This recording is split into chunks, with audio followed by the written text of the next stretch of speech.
Medusa, her name and origin. Medusa means sovereign female wisdom.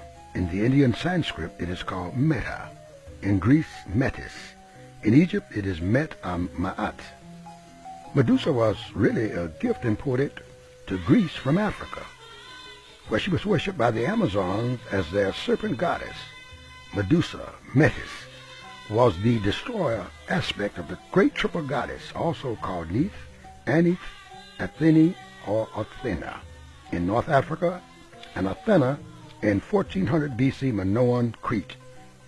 In her images, her dreadlocks, while pointing to her African origin, resembles cobras.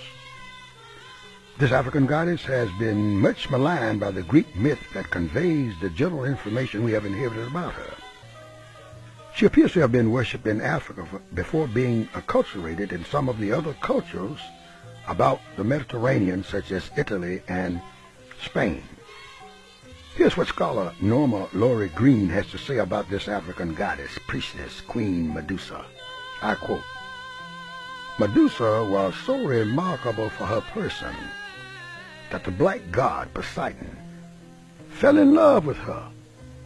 She wore hair entwined with royal serpents like the heads of Egyptian queens and high priestesses, high crowned with rows of raised cobras' heads, adorned over the third eye with a glaring uraeus." Unquote. That's taken from Priestesses. Norma Laura Goodrich, page 176. Medusa rivaled Athena in beauty and power, and became her enemy.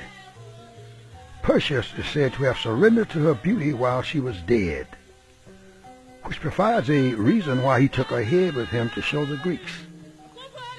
However, it was the goddess Athena who was responsible for culturally transforming Medusa into a mythological monster and depicting Medusa's image as hideous. According to the Metamorphoses of Ovid, while Medusa was a virgin, the black god Poseidon raped her in Athena's temple.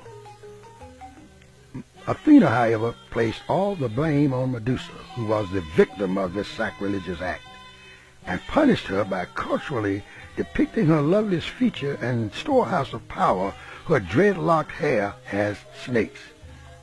I quote, "The Greeks were not entirely sure why the remarkable beauty of Medusa, who enthralled Poseidon, was metamorphed into what they considered hideousness: round face, protruding tongue, flared nostrils, glaring eyes, black curls entwined with serpents." Unquote. That's taken from Priestesses by the same author, Norma Laurie Greenwich, page 176.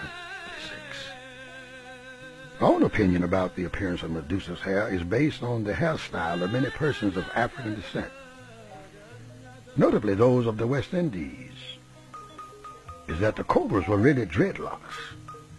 The Rasta men, members of the religious community who worship a living black god, let their hair grow without allowing a razor to cut it until it becomes entangled and matted into dreadlocks.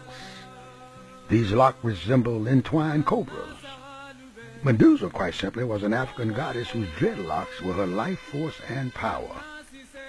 After Perseus beheaded Medusa, he departed the Atlas Mountains and notices another African priestess, Andromeda, chained to a rock, and he rescues her.